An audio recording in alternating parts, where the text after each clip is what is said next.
मित्रांनो, स्वाभिमान शोध अस्तित्वाचा या मालिकेच्या आजच्या भागामध्ये पल्लवी आणि नंदिता एकमेकींच्या गळ्यात पडून रडत असतात.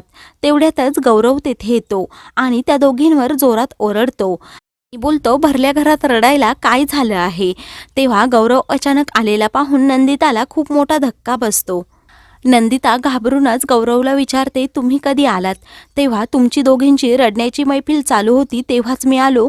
गौरव अरेरावी करून तिच्याबरोबर बोलतो. तेव्हा नंदिता गौरवला लगेच बसायला सांगते आणि बोलते की मी तुमच्यासाठी काहीतरी घेऊन येते, तुम्ही फ्रेश होऊन या. तेव्हा पल्लवी नंदिताला थांबवते आणि कुणासाठी काही करायची गरज नाही, तू फक्त आराम करायचा असं सांगते. तेव्हा गौरव रागातच बॅग खाली टाकतो आणि माझ्या बायकोने घरी आल्यावर माझी सेवा पण करायची नाही, हे तू ठरवणार का, असा जाब तिला विचारतो. नंदिता पुन्हा उठायला जाते परंतु पल्लवी नकार देते. तेव्हा माझ्या घरात यायची तुमच्या दोघांची हिंमत कशी झाली, असं गौरव पल्लवी आणि शांतनूला बोलतो. नंदिताला खूप वाईट वाटतं तर पल्लवी गौरवला बोलते की तुम्हाला तुमच्या बायकोची काळजी नसेल परंतु मला माझ्या बहिणीची खूप काळजी आहे. तेव्हा गौरव पुन्हा मोठ्याने तिच्यावर ओरडतो आणि बोलतो, म्हणजे माझ्या बायकोची काळजी मी करत नाही असंच तुला म्हणायचं आहे का?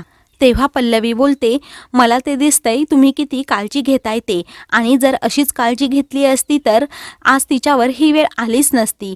हा गौरव माज दाखवत काय झालं हिला असं विचारतो. पल्लवी सांगते, काही झालं नाही पण होणार आहे. माझी नंदिता ताई आई होणार आहे, हे सत्य ती गौरवला सांगते. हे ऐकून गौरवला धक्का बसतो. तो मुद्दामच नंदिताजवळ जातो आणि तिला सहानुभूती देण्याचा प्रयत्न करत, मी खूप खुश आहे, तू आई आणि मी बाबा होणार आहे असं म्हणून तो थँक्यू बोलतो. पल्लवीकडे वाईट नजरेने पाहतो आणि तिच्या केसांवरून हात फिरवतो. पल्लवी त्याला झिडकारते तर तो नंदिताचं खूपच कौतुक करत असतो. तेव्हा तो खोटी खोटी नंदिताची खूपच काळजी करत असतो आणि तू फक्त आराम करायचा, बाकी सर्व मी करणार, आणि तुला खात्री आहे ना, तू मला ही गुड न्यूज दिली ती. तेव्हा शांतनू लगेच सांगतो, डॉक्टर आले होते, त्यांनी चेक केलं. हा गौरव बोलतो, डॉक्टर पण येऊन गेले म्हणजे आता तिचा नवरा पण आला, हे बाहेरचं कुणाचं इथे काम नाही, असं तो पल्लवी आणि शांतनूला बोलत असतो. आणि मला माझ्या बायकोबरोबर वेळ घालवायचा आहे, ही आनंदाची बातमी सेलिब्रेट करायची आहे, असं म्हणून तो पल्लवी आणि शांतनूला लगेच तेथून जायला सांगतो. तेव्हा पल्लवीला खूप वाईट वाटतं. पल्लवी गौरवला खूप बोलते आणि तिची काळजी घ्या असं सांगते. व नक्की जाऊ का असं नंदिताला विचारते. नंदिता होकारार्थी मान हलवते. पल्लवी नंदिताला सांगते, काही मदत लागली तर लगेच कॉल कर. शांतनू पण तेच बोलतो. तेव्हा बाय असं मोठ्यानेच गौरव त्या दोघांनाही बोलतो. ते दोघेही गुपचूप तेथून जातात. तर दुसरीकडे सर्वजण शांतनूची वाट पाहत असतात. तेवढ्यातच प्रभाकर सर तेथे येतात आणि तुम्ही सर्वांनी जेवून घेतलं नाही का असं विचारतात. तेव्हा मोठे काका बोलतात, आम्ही शांतनूची वाट पाहत आहोत. तेव्हा प्रभाकर सर बोलतात, त्याला काही काम निघालं असेल, तो नंतर येईल. तेव्हा सुपर्णा खूपच प्रभाकर सरांना बोलू लागते. आम्ही आज शांतनूकडे लग्नाचा विषय काढणारच आहे असं बोलते. मोठे काकाही खूप काही बोलू लागतात. तर प्रदीप बोलतो, तो आजकाल कुणालाही न सांगता काही पण करतो. आज त्याने भर मीटिंगमध्ये निहारिकाचा अपमान केला, त्याला काय सिद्ध करायचं आहे. मोठे काका बोलतात, निहारिकाचा अपमान करणे हे आपल्यासाठी योग्य नाही, काही पण होऊ शकतं. तेव्हा प्रभाकर सर सांगतात, तो आला की आपण सर्वजण त्याच्याबरोबर बोलू. तेव्हा मोठे काका बोलतात, तुम्ही त्याच्याबरोबर काहीच बोलायचं नाही, कारण की तू त्याला पाठीशी घालशील किंवा त्याच्या डोक्यात नको ते भरवशील. तेव्हा प्रभाकर सर काहीच बोलत नाही, शांत राहतात.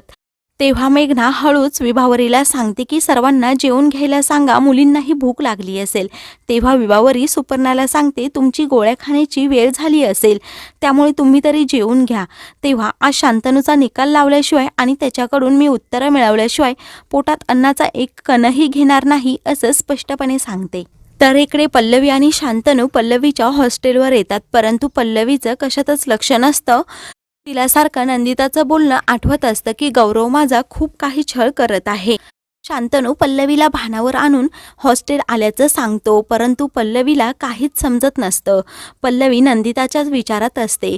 पल्लवी बोलते, नंदिता ताई का एवढं सहन करते, तिला काही स्वाभिमान आहे की नाही, तिला स्वतःकडे लक्ष पण द्यायला जमत नाही. गौरव भाऊजी तिचा खूप छळ करतात, नको असलेल्या माणसाच्या बाळाची आई होणे हे एवढं शक्य आहे का? खूप वैतागलेली असते ती, रागातच सर्व काही बोलत असते. नवरा एवढा अपमान करतो, घरात किंमत देत नाही, मग त्याला ह्या बायका देव्हाऱ्यात का पूजतात, असं ती बोलत असते.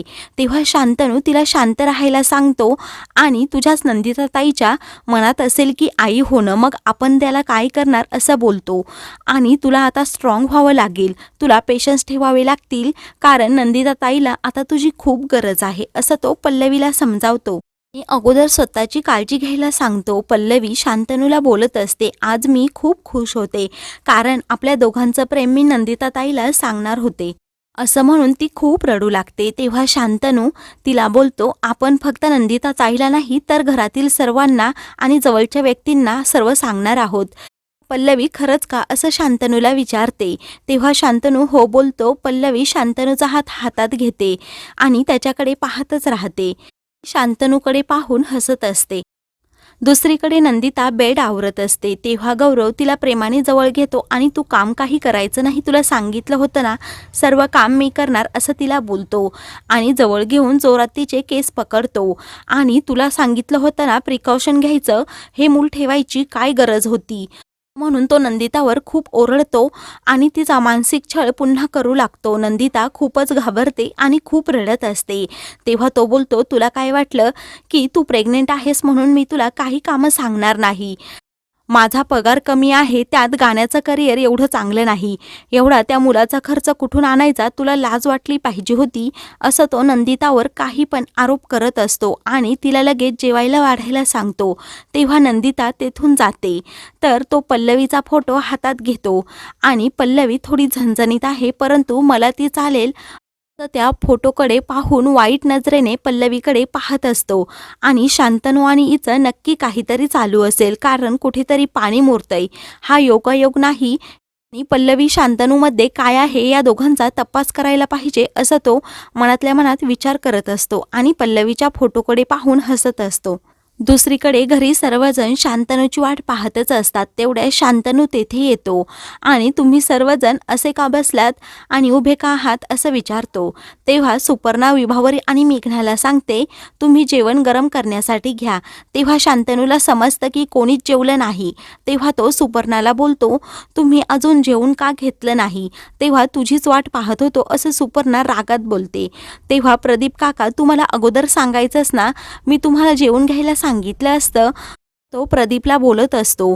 तेव्हा प्रदीप बोलतो, मी तुला सांगणार होतो, परंतु तू आम्हाला नंतर कॉल करणार होता, परंतु तू केला नाही, तू तर खूप बिझी होता.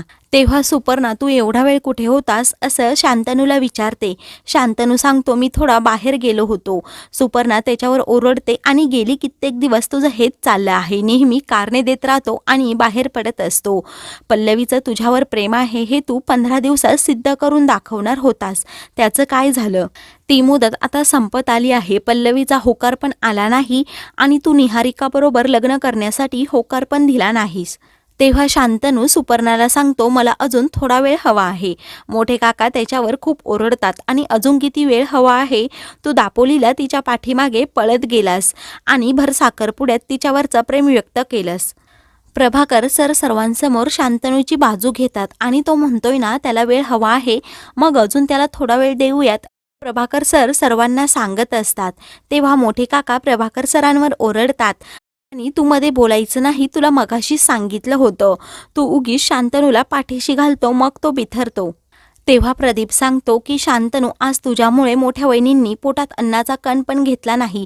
शांतनू सुपर्णाला बोलतो, असं का करताय तुम्ही, तुम्ही जेवून घ्यायचं ना. तर मोठे काका शांतनूला बोलतात की तू पल्लवीचा नाद सोड, तिला तुझी अजिबात गरज नाही. तेव्हा शांतनू सर्वांकडे पाठ फिरवतो आणि बोलतो, असं काही नाही. तर सुपर्णा बोलते, मग तसं सिद्ध कर. तर शांतनू विचार करत राहतो. तर मित्रांनो, पुढील भागामध्ये शांतनू घरातील सर्वांना सांगतो की मला फक्त पल्लवीबरोबरच लग्न करायचं आहे. तर दुसरीकडे निहारिका पल्लवीच्या हाताला जोरात पकडते आणि तिच्याकडे खेचते व तुझी प्रोफेसर तुला काहीतरी सांगत आहे, परंतु तू इग्नोर करते का, असा पल्लवीला जाब विचारते. तर पल्लवीला खूप वाईट वाटतं. अशाच मालिकेंचे पुढील भाग पाहण्यासाठी चॅनलला सबस्क्राईब करा.